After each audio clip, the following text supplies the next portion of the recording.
مما اس وجہ سے جو کتبت انہوں نے لکھا ایدیہم ان کے ہاتھوں نے، وویل لہم اور ہلاکت ہے ان کے لیے، مما اس وجہ سے جو یکسبون وہ سب کماتے ہیں۔ وقالو اور ان سب نے کہا لن ہرگز نہیں تمسن النار چھوئے گی ہمیں آگ الا ایام معدودات مگر گنتی کے چند دن، قل آپ کہہ دیں ان سے اتخذتم کیا تم نے لے رکھا ہے عند اللہ اللہ کے پاس سے عہدن کوئی وعدہ، فلن تو ہرگز نہیں یخلف اللہ عہدہ خلاف کرے گا اللہ اپنے وعدے کے، کہ اللہ نے تم سے وعدہ کیا ہے کہ تمہارے ان گناہوں کی وجہ سے اگر جہنم میں ڈالا بھی گئے تم تو چند دن کے لیے جاؤ گے۔ ام تقولون یا تقولون تم سب کہتے ہو علی اللہ اللہ پر ما لا تعلمون جو تم سب نہیں جانتے، بلا ہاں کیوں نہیں، من کا سبا جس نے کمائی سیئتن برائی، وَأَحَاطَتْ بِهِ اور گھیر لیا اس کو خطیئتہ اس کے گناہ نے، فَأُولَئِكَ تو وہی لوگ ہیں اصحاب النار آگ والے، ہم فیہا خالدون اس میں وہ ہمیشہ رہیں گے، والذین اور وہ لوگ جو آمنوا سب ایمان لائے، وعملوا الصالحات اور سب نے عمل کیے نیک، اولئک وہی لوگ اصحاب الجنہ جنت والے ہیں، ہم فیہا خالدون اس میں وہ ہمیشہ ہمیشہ رہیں گے۔ نام رکوع کا ترجمہ یہاں تک کمپلیٹ ہوا۔ اب ہم اس کی جو ہے تفسیر اور اس کا مفہوم پڑھتے ہیں کہ اللہ رب العالمین نے اس رکوع میں کیا کیا باتیں کی ہیں۔ پہلے میں بتا چکا ہوں کہ یہ جو رکوع ہم پڑھ رہے ہیں ان میں اکثر خطاب بنی اسرائیل سے، یہودیوں سے ہے، ان پر فرد جرم عائد کی جا رہی ہے اور بتایا جا رہا ہے کہ اللہ نے تم پر یہ انعامات کی، آگے سے تم نے اللہ کی نافرمانیاں کیں اور بغاوتیں کیں۔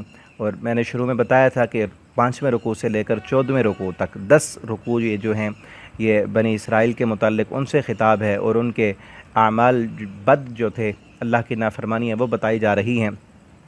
پچھلے رکوع میں ایک واقعہ پڑھا ہم نے کہ اللہ نے حکم دیا کہ گائے ذبح کرو، جب وہ گائے ذبح ہو گئی تو اس وقت میں نے یہ بھی بتایا تھا کہ ان کا ایک بندہ قتل ہوا تھا، ایک بندہ قتل ہو گیا، اس کو قتل کرنے والے جو تھے اس کے بھتیجے تھے، بندہ امیر تھا، پیسے تھے اور دولت تھی جو ان بھتیجوں کو بھی ملنی تھی، تو اب بھتیجوں نے دولت لینے کے لالچ میں اپنے چچا کو قتل کیا جا کر رات کے وقت جنگل میں، اور دوسرا ایک جرم یہ کیا کہ قتل کر دیا، دوسرا جرم یہ کہ اس کی لاش اٹھا کر کسی اور کے گھر کے باہر رکھ دی، دوسرا جرم تاکہ لوگ سمجھیں کہ اس نے قتل کیا ہے، تیسرا جرم یہ کیا کہ پھر اس پر الزام لگا دیا، مدعی بن گیا اپنے چچا کے کہ ہمارے چچا کو اس بندے نے قتل کیا ہے۔ اب وہ آگے سے کہتا کہ ہم نے نہیں کیا، وہ قوم بھی دوسری تھی، یہ قبیلہ اور تھا، وہ قبیلہ اور تھا، تو اب کسی نے دیکھا بھی نہیں تھا، قاتل نہیں مل رہے تھے، تو اللہ رب العالمین نے ایک تو میں نے بتایا تھا گائے ذبح کرائی کیونکہ ان کے دل میں گائے کی محبت آ چکی تھی، سامری نے وہ بچھڑے کو معبود بنا لیا تھا، تو وہ محبت بھی نکل جائے، اور دوسری ایک حکمت یہ تھی کہ قاتل نہیں مل رہا تھا، تو اللہ رب العالمین نے ان کو کہا کہ اب کیا کرو، وَإِذْ قَتَلْتُمْ نَفْسًا جب تم نے قتل کیا ایک شخص کو، فَدَّارَا تم پھر جھگڑنے لگے، تو وَاللَّهُ مُخْرِجٌ مَا اللہ ظاہر کرنے والا ہے جو تم چھپاتے ہو، تم تو چھپا رہے تھے، قاتل جو تھے وہ چھپا رہے تھے اپنے آپ کو، لیکن اللہ نے ظاہر کیا، کیسے ظاہر کیا، قلنا اللہ تعالیٰ نے کہا اضربوہ مارو اسے، ببعضھا اس کے ایک ٹکڑے کو، اللہ تعالیٰ نے حکم دیا کہ گائے کے گوشت کا ایک ٹکڑا اٹھاؤ اور جو مقتول ہے اس کی جو لاش ہے مردہ اس کے ساتھ اس کے جسم پر لگاؤ، اور تو یہ خود زندہ ہو کر بول پڑے گا اور بتا دے گا کہ میرا قاتل کون ہے۔ تو یہ نشانی تھی بہت بڑی، کیونکہ ان کا ایک عقیدہ یہ بھی تھا کہ مرنے کے بعد اٹھنا نہیں ہے، مشرکین مکہ کا بھی یہ عقیدہ تھا، اور یہ ہم مکی صورتوں میں پڑھیں گے، بنیادی مضمون ہے ان کا کہ مر کر دوبارہ اٹھنا ہے، اور اللہ رب العالمین نے یہ دکھانا تھا، تو انہوں نے ایسے کیا، گوشت کا ٹکڑا اس پر لگایا تو اس مقتول کے جسم سے دوبارہ خون بہنے لگا، اور پھر اس کے جسم میں زندگی کے آثار نمودار ہونے لگے، اور پھر وہ بولنے لگا، تو بول کر اس نے بتایا کہ مجھے قتل کرنے والے میرے بھتیجے ہیں، یہ نہیں ہے، تو اس نے اپنے قاتل بتائے، پھر اس کے بعد دوبارہ اللہ نے اسے فوت کر دیا، وہ دوبارہ صحیح فوت ہو گیا۔ تو یہ مر کر دوبارہ اٹھنے کا، کذالک یحیی اللہ، اللہ فرماتے ہیں یہ جیسے اس کو میں نے زندہ کیا ہے نا، یہ بول پڑا ہے، اسی طرح ہم مردوں کو زندہ کریں گے، یقین کر لو، اب تو واضح نشانی آنکھوں کے سامنے آ گئی ہے، یہی یقین نہیں تھا نا کہ مر کر دوبارہ جب ہم مٹی ہو جائیں گے، ہماری ہڈیاں بھی گل سڑ جائیں گی، کون اٹھائے گا؟ اللہ فرماتے ہیں جس کو ایسے اس کو ہم نے بلوا دیا نا، ایسے تمہیں بلوائیں گے۔ اور اسی سورہ بقرہ میں تقریباً 5 واقعے اللہ نے بیان کیے ہیں جن ایسے واقعے کہ دنیا میں اللہ نے مردوں کو زندہ کیا ہے، دنیا میں اللہ نے اپنی قدرت کاملہ کے ساتھ مردوں کو زندہ کیا، اور اس کے واقعات اسی سورہ بقرہ میں بیان کیے۔ ایک میرے خیال پیچھے ہم پڑھ چکے ہیں، یہودیوں کا ایک بندہ قتل ہوا تھا، اور ایک یہ واقعہ ہے، 3 واقعے آگے ہیں ایک دوسرے پارے کے آخر میں، کہ وہ لوگ جو جنگ کرنے کے ڈر کی وجہ سے جو ہے نا نکل گئے تھے، اور پھر اللہ نے انہیں مار دیا، دوبارہ وہ زندہ ہوئے۔ اور اسی طرح آگے ایک وہ بندہ کہ جو ایک بستی سے گزر رہا تھا، اللہ تعالیٰ سے کہنے لگا، اللہ یہ اجڑی ہوئی ویران شہر ہے، اس کو کیسے تو زندہ کرے گا؟ اللہ نے اسی اپنے بندے کو ہی، بعض مفسرین نے کہا کہ وہ حضرت عزیر علیہ السلام تھے، انہیں ہی فوت کر لیا، اور ان کا ایک گدھا بھی تھا، تو کئی سالوں کے بعد اللہ نے دوبارہ اٹھایا، اسی دنیا میں ہی زندہ کیا۔ اور آگے قریب ہی اسی رکوع میں ایک اور واقعہ، حضرت ابراہیم علیہ السلام نے اللہ سے کہا تھا، اللہ تو مردوں کو کیسے زندہ کرے گا؟ تو اللہ نے کہا کہ پرندوں کو پکڑو، ان کو ذبح کرو، گوشت رکھو۔ تو یہ واقعات آگے پڑھیں گے انشاءاللہ۔ تو یہ مرنے کے بعد دوبارہ اٹھنے پر بہت بڑی دلیل تھی، تو اللہ نے یہ دکھائی، ان کی آنکھوں کے سامنے بہت بڑا معجزہ تھا۔ اب یہ معجزہ آنکھوں سے دیکھنے کے بعد چاہیے کیا تھا، کیا کرنا چاہیے تھا؟ کہ یہ مان لیتے، اللہ کے فرمانبردار بن جاتے، اور مر کر دوبارہ اٹھنے پر یقین آ جاتا اور اس کی تیاری میں لگ جاتے۔ لیکن اللہ نے فرمایا وَيُرِيكُمْ آيَاتِهِ لَعَلَّكُمْ تَعْقِلُونَ، ہم تمہیں اپنی آیتیں دکھاتے ہیں، لَعَلَّكُمْ تَعْقِلُونَ، تاکہ تم عقل رکھو۔ لیکن اللہ فرماتے ہیں کیا ہوا؟ ثُمَّ قَسَتْ قُلُوبُكُمْ، پھر سخت ہو گئے تمہارے دل، مِن بَعْدِ ذَلِكَ، اس کے بعد بھی اللہ کی آیتیں نشانیاں دیکھنے کے بعد تمہارے دل سخت ہو گئے۔ یہ اہم ترین آیت ہے اس رکوع کی، اور آج کی میں سمجھتا ہوں یہ آیت ہی سمجھ آ جائے، انسان کی زندگی بدل جائے۔ اللہ فرماتے ہیں ثم قست قلوبکم، تمہارے دل سخت ہو گئے، من بعد ذالک، اس کے بعد، اور کتنے سخت، فہی کالحجارہ، ایسے کہ جیسے پتھر ہوں، او اشد قسوہ، ان سے بھی زیادہ سخت ہو گئے۔ انسان کے دل سخت کب ہوتے ہیں؟ دل سخت کب ہوتے ہیں؟ اس وقت جب وَيُرِيكُمْ آيَاتِهِ لَعَلَّكُمْ تَعْقِلُونَ، اللہ فرماتے ہیں میں اپنی نشانیاں تمہیں دکھاتا ہوں۔ اللہ کی آیتیں جو ہیں 2 طرح کی ہیں، ایک آیتیں یہ جو ہم پڑھ رہے ہیں، یہ قرآن کی آیتیں ہیں، یہ پڑھ کر جو ان پر غور و فکر نہ کرے، ان کو نہ سمجھے، ان کے مطابق ایمان نہ لائے، اللہ کا نافرمان بنا رہے، تو دل سخت ہو جاتے ہیں۔ اور دوسری اللہ کی نشانی ہے، اللہ کی کائنات میں یہ بھی آیتیں ہیں اللہ کی، کہ دنیا میں کیا ہو رہا ہے، سورج نکلتا ہے، اتنی بڑی اللہ کی مخلوق، اللہ کی نشانی ہے، بارش کا آنا، اور پھر یہ چیزیں تو معمول اور روٹین کے مطابق ہے نا، کچھ چیزیں ایسی ہیں جیسے طوفان آنا، زلزلے آنا، پہاڑوں کا پھٹ پڑنا، یہ اللہ کی نشانیاں ہیں۔ ان کو جو دیکھ کر غور و فکر نہ کرے، اللہ کی طرف نہ آئے، رجوع نہ کرے، اس کا دل سخت ہو جاتا ہے۔ نبی کریم صلی اللہ علیہ وسلم کا کیا معمول تھا؟ آپ صلی اللہ علیہ وسلم جب بادل آتے دیکھتے نا، امی عائشہ فرماتی ہیں آپ صلی اللہ علیہ وسلم بادلوں کو دیکھتے فوراً مسجد میں جاتے، نماز پڑھتے۔ امی عائشہ فرماتی ہیں اللہ کے پیغمبر جیسے ہی کوئی آندھی بارش کا سماں بنتا ہے، آپ مسجد میں جاتے ہیں، نماز پڑھتے ہیں، روتے ہیں، اللہ سے معافیاں مانگتے ہیں۔ آپ صلی اللہ علیہ وسلم نے فرمایا عائشہ تجھے پتہ نہیں، بعض قوموں پر ایسے بادل آئے، انہوں نے سمجھا کہ بارش آئے گی، لیکن ان بادلوں میں اللہ کا عذاب تھا، اور آسمان سے پتھروں کی بارشیں برسیں، اللہ نے اس قوم کو نیست و نابود کر دیا۔ مجھے بھی ڈر لگتا ہے کہ کہیں ان سے اللہ کا عذاب نہ آ جائے۔ لیکن دل جن کے سخت ہوں، زلزلے آئیں، طوفان آئیں، آسمان پھٹے، زمین شک ہو جائے، وہ کہتے ہیں یہ تو خبریں ہیں، جیسے آج مسلمانوں کی حالت ہو چکی ہے۔ اصل جو دل ہے نا، دل کو اللہ نے فطرتی طور پر نرم بنایا ہے۔ دل کی جو کیفیت ہے وہ کیا ہے کہ اس دل میں دوسروں کا احساس ہوتا ہے، اس دل میں دوسروں کا درد ہوتا ہے۔ جو فطرتی طور پر جو دل ہے، جو سخت نہیں ہوا اللہ کی نافرمانیاں کر کر کے، وہ کیا ہے؟ اس میں احساس ہے۔ یہ دل دوسروں کے لیے جان بھی دے سکتا ہے، یہ دل دوسروں کے لیے اس میں یہ جذبات پیدا ہوتے ہیں کہ یہ انسان دوسروں کے لیے بھوکا بھی رہ سکتا ہے، یہ دوسروں کے لیے اپنی چیز قربان کر سکتا ہے، دوسروں کے احساسات اس کے اندر ہیں، حتیٰ کہ جان دینے تک کے لیے بھی یہ دوسروں کو تکلیف میں دیکھتا ہے تو اس کو بھی تکلیف ہوتی ہے۔ کسی کو سسکتا بلکتا، کسی کو روتا ہوا دیکھتا ہے تو اس کے دل میں بھی درد ہوتا ہے، جو فطرتی دل ہے جس کی تعریف کی گئی ہے۔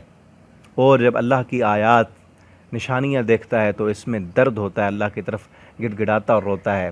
لیکن جو دل اللہ کی آیتیں قرآن پڑھ کے نرم نہ ہو، قرآن کی مخالفت کرے، اور اللہ کی اس کائنات میں جو نشانیاں ہیں ان کو دیکھ کر آنکھیں بند کر لے اور نہ مانے ان کو، صرف اپنے مفادات دیکھے، پھر وہ دل سخت ہو جاتا ہے۔ اور سختی بھی ایسی، اللہ نے فرمایا کل حجارہ، جیسے کہ پتھر سخت ہوتے ہیں، پتھروں جیسے سخت ہو گئے ہیں دل۔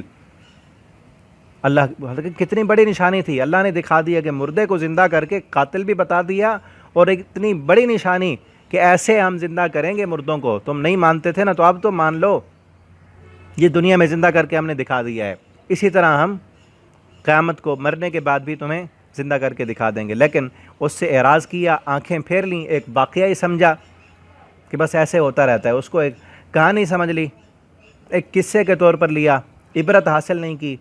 اس سے جو اصل مقصد تھا کہ اللہ کی طرف رجوع کرنا، اپنے گناہوں کی معافیاں مانگنا، ہٹ دھرمی سے باز آ جانا، وہی بنی اسرائیل کے جو رویے تھے پیچھے بھی بیان ہوئے ہیں، وہ انہوں نے عبرت حاصل نہیں کی تو دل سخت ہو گئے۔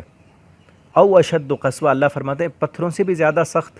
جبکہ یہ فطرتی طور پر اگر دیکھا جائے نا، تو یہاں انسان سمجھتا ہے شاید کوئی مبالغہ کیا گیا، کیونکہ انسان کا دل تو نرم ہوتا ہے، پتھر کتنا سخت ہے، انسان کا دل اس کے مقابلے میں ظاہری کیفیت میں دیکھا جائے تو کتنا نرم ہے، یہ تو خون کا بنا ہوا، یہ تھوڑا سا سخت ہو، اس کی نالی بند ہو جائے تو زندگی ختم ہے، لیکن دل سخت ہو گیا پھر بھی بندے جی رہے ہیں۔ اس کا مطلب کیا ہے؟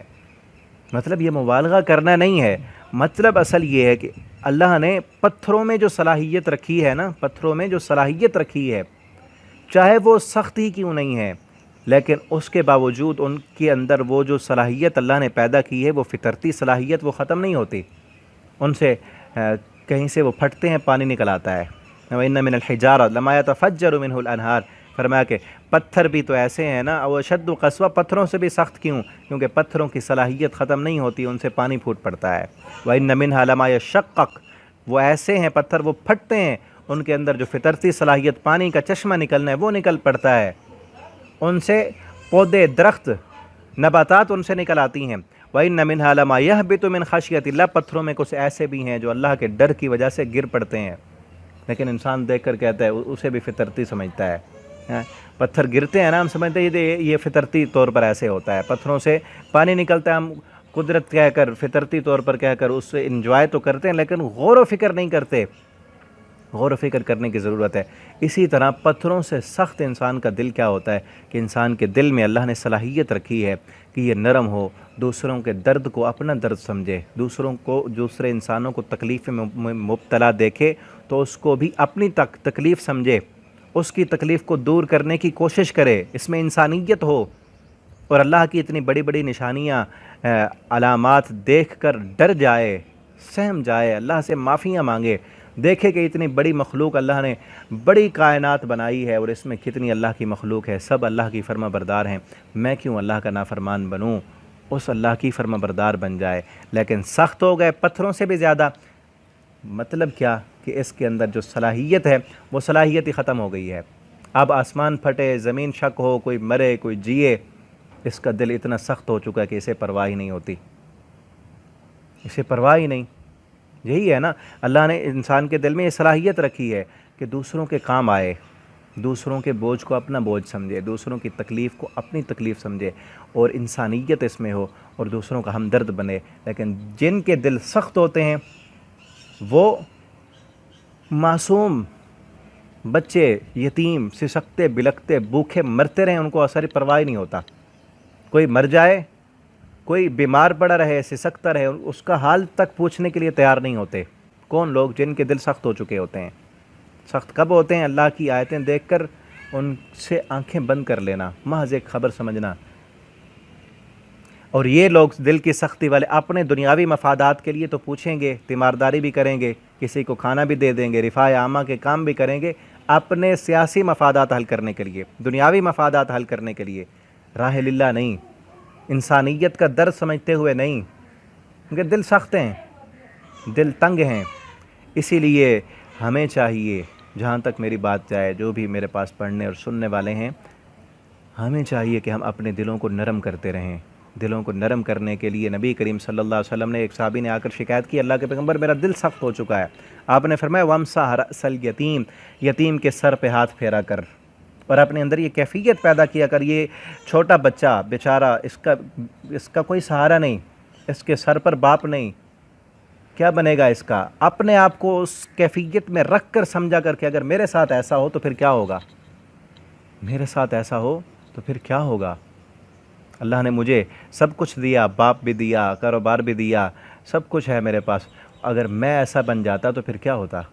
اپنے کسی بھی درد کے اندر، تکلیف کے اندر مبتلا انسان کو دیکھیں اور اس کیفیت میں اپنے آپ کو لے جائیں کہ اگر اللہ نہ کرے میرے ساتھ ایسا ہو۔ یہ کیفیت جب انسان کے دل میں پیدا ہوتی ہے نا تو پھر دل نرم ہوتا ہے، پھر انسان اپنی وسعت، توفیق، قوت، قدرت کے مطابق جو ہے اس کی پریشانی، اس کی تکلیف کو ہٹانے اور دور کرنے کی کوشش بھی کرتا ہے۔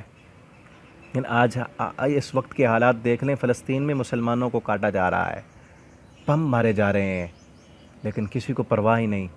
کشمیر کی حالت دیکھ لیں، کتنے مظلوم ہیں، مقہور ہیں کشمیری، اور دنیا بھر میں پتہ نہیں کتنے کتنے مقامات پر مسلمانوں پر ظلم ہو رہا ہے، بربریت۔ یہ کرنے والے کون ہیں؟ انسان ہی ہے نا، کہ دل پتھروں سے زیادہ سخت ہو چکا ہے تو لاکھوں انسانوں کے قاتل بن گئے۔ پتھر سے زیادہ سخت ہے نا انسان کے، اس کے سامنے وہی حکم دے رہا ہے۔ برما میں کتنے مسلمانوں کو کاٹا گیا ایک ہی عورت کے حکم پر، ان کی آنکھیں نکال لی گئیں، کان کاٹے گئے، جسم کے ٹکڑے ٹکڑے کیے گئے، دل نکالے گئے، زندہ انسانوں کے، اور پرواہ ہی نہیں۔ کرنے والے بھی انسان ہیں، انسانیت ختم ہو چکی ہے۔ پتھروں سے زیادہ سختی کی یہی بات ہے، یہی علامت ہے کہ پتھروں سے زیادہ سخت ہو چکے ہیں۔ اور آج ایک اور بات بھی میں بتاؤں، دلوں کو سخت کیا جا رہا ہے اس میڈیا کے ذریعے۔ ہوتا ہے نا، فیس بک پہ ویڈیو آئی ہے، کوئی بندہ مارا جا رہا ہے، قتل ہو رہا ہے، ہم دیکھ کر اسے ختم کر دیتے ہیں، چلے گئے، روٹین کی بات سمجھتے ہیں، کوئی پرواہ ہی نہیں ہوتی۔ حالانکہ وہ جھوٹ بھی ہو سکتا ہے، غلط بھی ہو سکتا ہے، لیکن انسان کے دل میں جو جذبات ہونے چاہیے تھے وہ تو ختم ہوتے جا رہے ہیں۔ اور پھر یہ جو گیمیں ہیں بچوں کی، بچے گیم کھیلتے ہیں اور گیم میں بندوں کو مارے جا رہے ہیں، اور اس میں ان کو نمبر مل رہے ہیں، قتل ہو رہے ہیں، اور اس میں بم بھی مارے جا رہے ہیں، بستیوں کی بستیاں۔ حالانکہ غلط ہے، یہ حقیقت نہیں ہے، لیکن ایک کام تو وہی ہو رہا ہے نا۔ اور پھر اسی کے نتیجے میں ہوتا ہے، کئی خبریں آتی ہیں کہ بچہ گیم کھیلتا رہا سارا دن، پھر اس نے پسٹل اٹھایا اور مارنا شروع کر دیا۔ ابھی 2-4 ماہ پہلے کی بات ہے، لاہور میں کا ایک واقعہ آیا کہ 24 گھنٹے تک ایک نوجوان جو ہے گیم کھیلتا رہا۔ یہ جو نئی گیم آئی ہے، نوجوان اس میں مست ہیں، پب جی، اس گیم کو کھیلتا رہا۔ اس کے بعد کیا ہوا کہ اس نے پسٹل اٹھایا، ماں کو مارا، باپ کو مارا، بہن کو، بھابھی کو، بھائی کو، پتہ نہیں کتنے فرد جتنے بھی تھے وہ سارے، پھر باہر نکلا، باہر کے کئی لوگوں کو مار دیا۔ وجہ کیا ہے کہ وہ سارا دن کھیلتا رہا، گیم میں بندے مارتا رہا، دل سخت ہو گیا۔ تو میرے بھائی اور دوستو، ان بچوں کو ان گیموں سے دور رکھیں، یہ دل کی سختی کا سامان ہے، دل کی سختی کا سامان ہے۔ اور یہ جو میڈیا پر روز ہم خبریں پڑھتے ہیں اور اس کو خبر سمجھ کر ایز اے نیوز، چاہے اخباروں میں پڑھیں، دیکھیں، اور اس کو خبر سمجھی اور چھوڑ دیا اس کو، چلو بھی یہ خبر ہی تھی۔ کشمیر کی خبریں سنتے ہیں، فلسطین کی خبریں پڑھتے ہیں، اس کے بعد کیا ہے؟ جس کا دل یہ خبریں پڑھ کر کے بچے یتیم ہو گئے، باپ مر گیا ان کا۔ کشمیر میں کتنے روزانہ کتنے بچے یتیم ہو رہے ہیں، اور چھوٹے چھوٹے بچوں کو باندھ کر ظلم و بربریت کا نشانہ بنا کے انہیں قتل کیا جا رہا ہے۔ وہ خبریں آئیں تو ہمارے آنکھوں میں بھی آنسو آ جائیں، ہمارے دل میں درد ہو، اور جتنا اپنے سے ہو سکتا ہے ان کی مدد کے لیے تیار ہوں، ان کے لیے دعائیں کریں، اللہ سے معافیاں مانگیں کہ کہیں ہم پر یہ حالات نہ آ جائیں، تو پھر تو دل نرم ہے۔ اگر ان کو خبر سمجھ کر ہم ایسے ہی چھوڑ دیں تو پھر سمجھ لو کہ دل جو ہے وہ سخت ہو چکے ہیں۔ اور آگے جو پتھروں کی کیفیتیں بیان کی جا رہی ہیں نا، اس پر بھی ذرا غور کریں۔ اللہ فرماتے کچھ ایسے ہیں جن سے نہریں نکلتی ہیں، یتفجر منہ الانہار، ان سے نہریں پھوٹ پڑتی ہیں۔ نہر کا کیا کام ہوتا ہے کہ نہر، دریا، یہ سارے پہاڑوں سے، چشموں سے پانی نکل کے آتا ہے نا، تو آگے دریا بنتے ہیں، نہروں میں پانی جاتا ہے، اور کئی ایکڑ زمین جو ہے وہ ان سے سیراب ہوتی ہے، اور ہر انسان، جانور، پرندے، حشرات الارض اس پانی سے فائدہ اٹھاتے ہیں۔ تو ہمیں بھی یہ بننا ہے، جو پتھروں کی خوبیاں بیان کی جا رہی ہیں نا، ہم بھی نہر کی طرح بن جائیں۔ کیا مطلب؟ کہ ہم سے ہر بندہ فائدہ اٹھائے، اور خود بہہ کر جاتی ہے نا نہر، خود بہہ کر جاتی ہے، ہم بھی خود چل کر جائیں کسی کمزور کا سہارا بننے کے لیے، کسی بیوہ کا سہارا بننے کے لیے، کسی یتیم کی مدد کرنے کے لیے، کسی بے دین کو دین پڑھانے کے لیے، کسی جاہل کو علم سکھانے کے لیے، خود چل کر جائیں، نہر کی طرح بنے، فائدہ مند بنے، کہ ہر بندہ، ہر انسان ہم سے فائدہ اٹھائے۔ اپنے اندر یہ کیفیت پیدا کریں، اپنے مفادات کے لیے نہیں، اللہ کی رضا کے لیے، دوسروں کے لیے فائدہ مند بن جائیں، ہر انسان کے لیے بلا تفریق سب کو فائدہ پہنچائیں۔ اور دوسری جو کیٹیگری پتھروں کی بیان کی جا رہی کہ ان سے کیا ہے، یا شقق منہ الماء، ان سے پانی نکلتا ہے کہ اگر دریا نہیں بن سکتے تو پانی تو بن جائیں۔ پانی سے کیا ہوتا ہے؟ پانی زندگی ہے، پانی میں زندگی ہے، کہ کسی کی زندگی بچانے کا سامان کریں، کسی کی زندگی بن جائیں۔ کوئی جہنم کے راستے پر جا رہا ہے تو اس کو جہنم کے راستے سے ہٹانے کا ذریعہ بن جائیں، اس کو جنت کے راستے پر لائیں، اس کی زندگی بن جائے گی۔ کسی کو دین کی بات سکھائیں، کسی کو قرآن پڑھائیں، یہ کیفیت جو بیان کی جا رہی ہے یہ بنے۔ اور آگے کیا ہے؟ لما یہبط من خشیت اللہ، اللہ کے ڈر کی وجہ سے گر پڑتے ہیں۔ گر پڑنا عاجزی ہے، اللہ کہتے ہیں پتھروں میں بھی عاجزی ہے، چاہے وہ سخت ہیں لیکن ان میں پھر بھی عاجزی ہے، وہ ٹوٹتے ہیں اور گر پڑتے ہیں۔ انسان تیرا دل پتھروں سے بھی زیادہ سخت ہو چکا ہے، تو کیوں نہیں گرتا اللہ کے در پر؟ ہم بھی آئیں، گر جائیں، اپنے آپ کو چھوٹا سمجھیں، اپنے آپ کو عاجز سمجھیں اللہ کے سامنے۔ جن کے دل سخت ہوتے ہیں نا، وہ اپنے آپ کو جھکانے کے لیے تیار نہیں ہوتے، وہ کسی کی بات ماننے کے لیے تیار نہیں ہوتے، وہ آسمان ادھر کا ادھر ہو جائے، وہ اپنی ضد اور ہٹ دھرمی پر پختہ رہتے ہیں، وہ مرد ہو جاتے ہیں لیکن اپنی ضد نہیں چھوڑتے۔ ہم بھی ایسے نہ بنیں، ضد نہ چھوڑیں۔ بعض مسلمانوں میں بھی ایسے ہوتے ہیں کہ باقی سارے نیکی کے کام کرتے جا رہا ہے، بھائی سے بولتا نہیں ہے، کہتے میری اس سے ضد ہے، میں نے نہیں بولنا کسی انسان سے۔ کسی ایک نہ ایک سے ہوتا ہے کہ اس نے یوں کیا تھا، فلاں کیا تھا، نہیں۔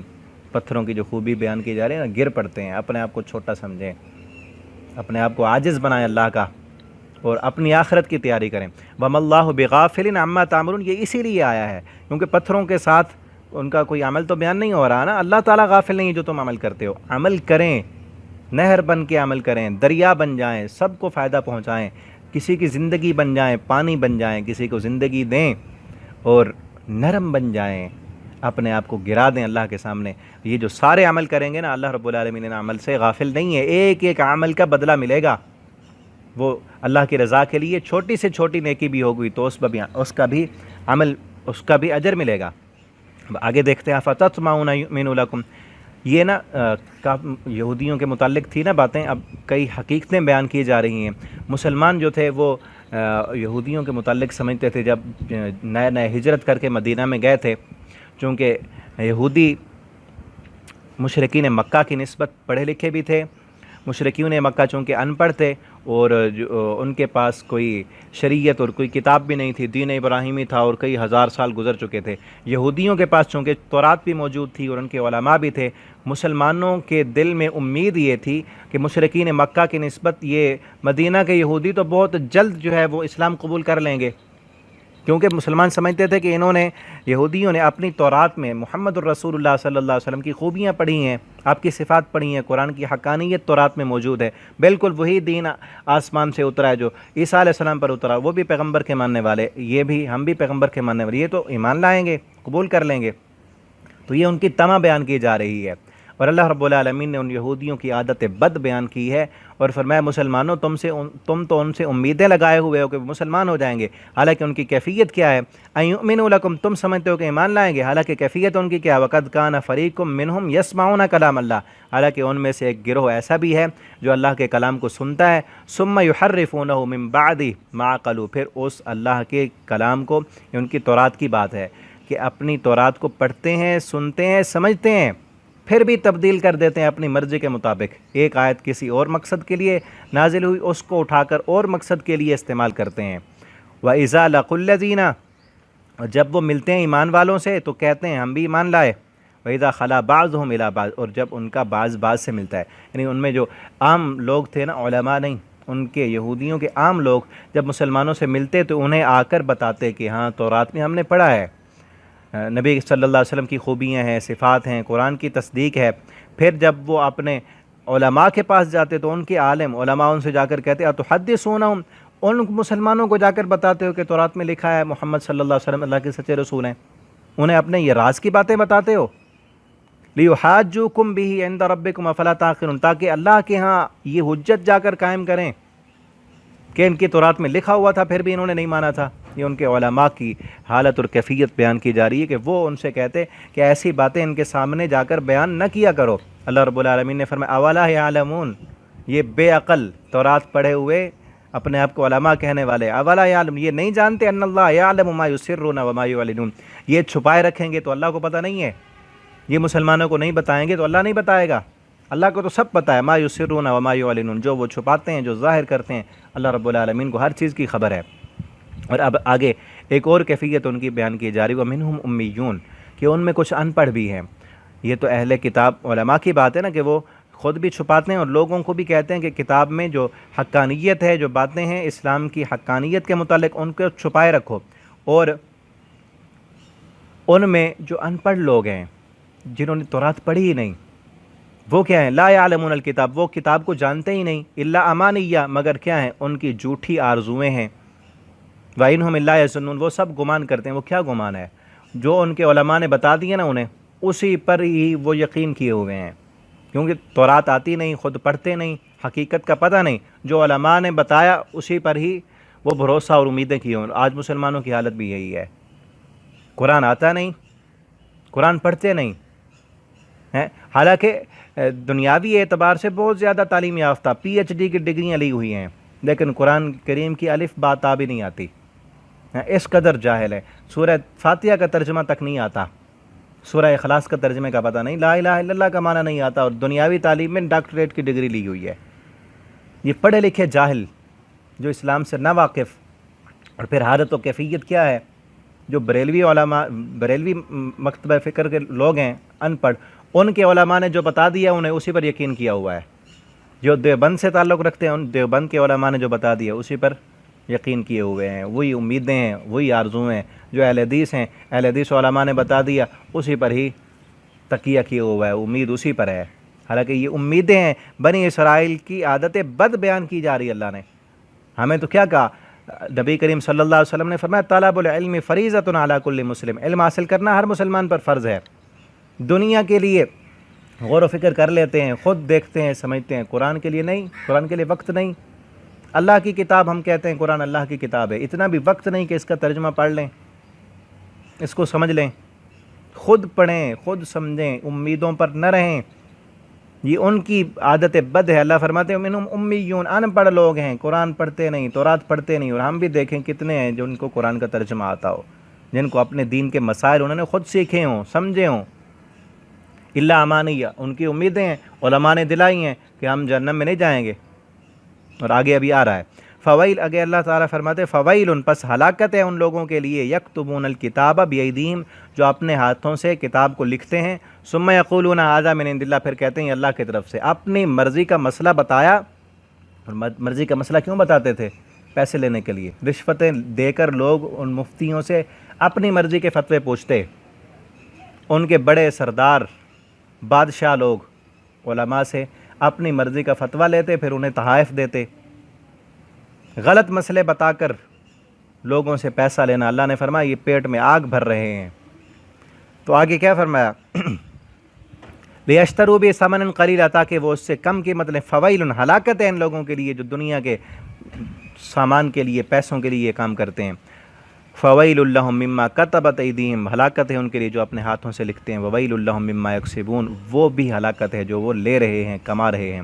اور ان کی امیدیں کیا تھیں؟ لوگوں کو کیا امیدیں دلائی ہوئی تھیں؟ لن تمسنا النار، ہرگز ہمیں آگ نہیں چھوئے گی، ہم آگ میں نہیں جائیں گے، ہم تو اللہ کے بیٹے ہیں۔ دوسری جگہ پر ہے، آگے آئے گا، کہتے ہیں نحن ابناء اللہ، اللہ کے بیٹے ہیں، واحباء، اللہ کے بڑے لاڈلے ہیں، معاذ اللہ، ہمیں اللہ کیسے آگ میں ڈالے گا؟ اور پھر یہاں پہ ہے وہ کہتے تھے الا ایاما معدودۃ، مگر گنتی کے چند دن، ہم تو لاڈلے پیارے، لیکن ہمیں اللہ گنتی کے چند دن کیوں ڈالے گا؟ کیونکہ دوسرے لوگ یہ کہیں گے کہ اللہ انہوں نے بھی تو جرم کیے تھے نا، اپنے آپ کو مجرم مانتے تھے کہ ہم قرآن میں تورات میں تحریف کرتے ہیں، اپنی مرضی کے مسائل بتاتے ہیں اور اللہ کی نافرمانیاں کرتے ہیں، جرم تو ہے، لیکن سمجھتے تھے امیدیں آرزویں کیا تھیں؟ اللہ کے بیٹے، لاڈلے، پیغمبروں کی نسل، پیغمبروں کی اولادیں، اللہ ہمیں کیسے جہنم میں ڈالے گا؟ ہاں اگر دوسرے لوگوں نے اعتراض کیا تو چند دن کے لیے اللہ ہمیں جہنم میں ڈالے گا تاکہ دوسرے لوگ اعتراض نہ کر سکیں، پھر ہمیں نکال دیا جائے گا۔ اللہ تعالیٰ نے فرمایا قل اتخذتم عند اللہ عہدا، اللہ نے تم سے کوئی وعدہ کیا ہے؟ اللہ نے کہا ہے تمہیں کہ یہ ہوگا؟ فلن یخلف اللہ وعدہ، کہ اللہ اپنے وعدے کی خلاف ورزی نہیں کرے گا۔ ام تقولون علی اللہ ما لا تعلمون، یہ اللہ پر تم جھوٹ بول رہے ہو، وہ بات کرتے ہو جو تم جانتے ہی نہیں۔ اللہ نے تو یہ نہیں کہا کہ چند دن کے لیے تمہیں جہنم میں ڈالے گا۔ اللہ کا قانون کیا ہے؟ وہ آگے آ رہا ہے، بلا من کا سبق، ہاں کیوں نہیں، جس بندے نے بھی برائیاں کیں، نافرمانیاں کیں، اللہ کی بغاوت کی، سیئتن برائی کمائی، و احاطہ تو گھیر لیا اس کو، بہی خطیئت اس کے گناہوں نے، فاولئک اصحاب النار وہ تو جہنم میں جائے گا۔ وہ یہودی ہو، وہ عیسائی ہو، وہ محمد صلی اللہ علیہ وسلم کا امتی ہو۔ آج محمد الرسول اللہ کی امت کی بھی یہی تمنائیں، آرزویں ہیں جو ان کی تھیں۔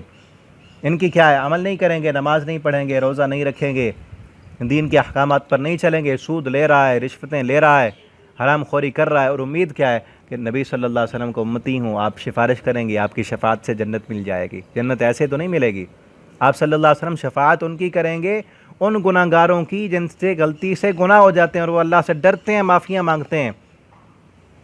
مجرموں کی تو سفارش نہیں ہوگی، مجرموں کے بارے میں تو نبی صلی اللہ علیہ وسلم فرمائیں گے ان کو بھیجو جہنم میں، میں نے تو ان کو کہا تھا نماز پڑھنی ہے، روزہ رکھنا ہے، اللہ کی فرما برداری کرنی ہے، قرآن کے مطابق چلنا ہے، میری احادیث پہ عمل کرنا ہے، انہوں نے نہیں کیا۔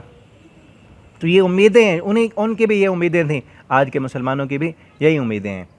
اولئک اصحاب النار، اللہ فرماتے ہیں وہ تو جہنم میں جائیں گے کہ جن کے گناہ نے اسے گھیر لیا، اور گناہ ایسا کوئی ایک گناہ بھی ہو سکتا ہے، کوئی ایک گناہ بھی، سود خور سود نہیں چھوڑتا، نماز پڑھ رہا ہے، روزے رکھ رہا ہے، لیکن کاروبار سود کا ہے، اس کو کہو کہ بینک کی نوکری چھوڑ دے، وہ کہتا ہے چھوڑ دوں تو کھاؤں گا کہاں سے؟ ایک مجبوری ہوتی ہے کہ بندہ دوسروں کی وجہ سے مجبور ہے، ایک مجبوری خود کی بنائی ہوئی ہوتی ہے، یہ مجبوریاں نہیں چلیں گی۔ ایک مجبوری ہے دوسروں کی مسلط کی ہوئی کہ اس کے بغیر آپ رہ نہیں سکتے، جی نہیں سکتے، دوسروں نے مسلط کی ہے۔ اللہ وہ ہے کہ جو بندہ مجبور ہو جائے، دوسروں نے مجبور کر دی، اور ایک ہے خود بنائی ہوئی مجبوری کہ نہ کر بینک کی نوکری، کہیں اور ملازمت کر لے، رزق کا مالک تو اللہ ہے۔ تو ایسا بندہ، اس کے ایک ہی گناہ، اس کی سود خوری ہے، اس کی رشوت، جھوٹ بول کر وہ سودے بیچتا ہے، اور اس کو بتاؤ تو کہتا ہے ساری مارکیٹ والے ایسے کرتے ہیں، جھوٹ نہ بولیں تو سودا بکتا ہی نہیں، پرافٹ ہی نہیں ملتا، دودھ میں پانی ملا کر بیچتا ہے، اس کو روکو تو کہو دودھ میں پانی نہیں ملائیں تو پھر بچت ہی نہیں ہوتی۔ تو اس کا ایک ہی گناہ اس کو گھیرے ہوئے ہے، احاطت بھی خطیئت، اس کے گناہ نے گھیر لیا، اور اس گناہ کی وجہ سے جو نہیں چھوڑ رہا نا، حرام کھا رہا ہے، وہ ساری نیکیاں بھی برباد کر دے گا اس کا گناہ۔ اور آگے بتا دیا والذین آمنوا وعملوا الصالحات، یہودی نہیں جنت میں جائیں گے، عیسائی نہیں جائیں گے، امیدیں کرنے والے مسلمان بھی نہیں جائیں گے۔ جنت میں کون جائے گا؟ والذین آمنوا وعملوا الصالحات، وہ لوگ جو ایمان لائے اور نیک عمل کیے۔ اور اب شرط ہے، میں نے کہا تھا نا شروع والا جو رکوع ہے اس میں دعوت دی گئی یہودیوں کو بھی محمد الرسول اللہ صلی اللہ علیہ وسلم پر ایمان لانے کی۔ جو ایمان لایا محمد الرسول اللہ صلی اللہ علیہ وسلم کی رسالت پر، قرآن پر، صرف ایمان لانا ہی کافی نہیں، جیسے مسلمان ایمان لا چکے، زبان سے کلمہ پڑھ لیا اور امیدیں ہیں کہ کلمہ پڑھنے سے جنت میں جائیں گے، نہیں، وعملوا الصالحات، ساتھ شرط ہے کہ اس نے صالح عمل کیے۔ اور میں پہلے بتا چکا ہوں صالح عمل اسے کہتے ہیں جس میں کم از کم دو شرطیں ہوں، ایک وہ عمل اللہ کی رضا کے لیے ہو، دنیا کو دکھانا مقصود نہ ہو، دنیا طلبی نہ ہو، بلکہ اس عمل کی جو نیت ہے وہ یہ ہو کہ اللہ راضی ہو جائے۔ اور دوسری شرط اس میں یہ ہے کہ وہ عمل رسول اللہ صلی اللہ علیہ وسلم کی سنت کے مطابق ہو، وہ عمل صالح بنتا ہے۔ جو آپ صلی اللہ علیہ وسلم نے نیکی کا کام کیا ہے وہی کریں، اور اللہ سے رضا لینے کے لیے، اللہ کو راضی کرنے کے لیے، تو وہ عمل صالح ہے۔ اولئک اصحاب الجنہ، اللہ فرماتے وہی لوگ جنت میں جائیں گے، ہم فیہا خالدون، اس جنت میں وہ ہمیشہ رہیں گے۔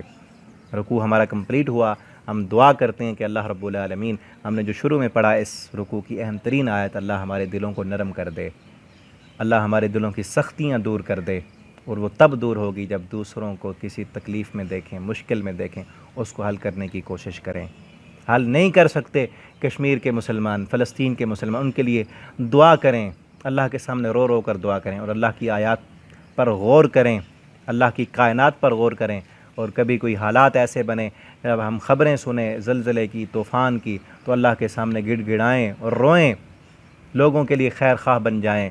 اور آگے جو ہم نے پڑھا، یہودیوں کی صفت تھی کہ اپنی مرضی کے مسائل نکالتے تھے، امیدوں پر انہوں نے سب کچھ کیا ہوتا، ہم امیدیں لگا کر نہ بیٹھیں، بلکہ کیا کریں؟ آمنوا وعملوا الصالحات، اپنے ایمان کو بھی مضبوط بنائیں، عاملوا الصالحات، اور نیک عمل کریں۔ اللہ رب العالمین ہمیں، ہمارے ایمان کو اللہ تعالیٰ مضبوط فرمائے، اور اللہ ہمیں ایسے عمل کرنے کی توفیق دے کہ جس سے اللہ رب العالمین راضی ہو جائیں، اور اللہ ہمارے ان اعمال کو قبول کر کے اپنی رحمت کے ساتھ مرنے کے بعد ہمیں جنت الفردوس عطا فرما دیں۔ آخر دعوانا ان الحمدللہ رب العالمین۔ آپ کا کوئی سوال ہو، کوئی بات پوچھنی ہو تو آپ مجھ سے کمنٹ کر کے پوچھ سکتے ہیں، واٹس ایپ پر بھی آپ رابطہ کر سکتے ہیں۔ السلام علیکم ورحمۃ اللہ وبرکاتہ۔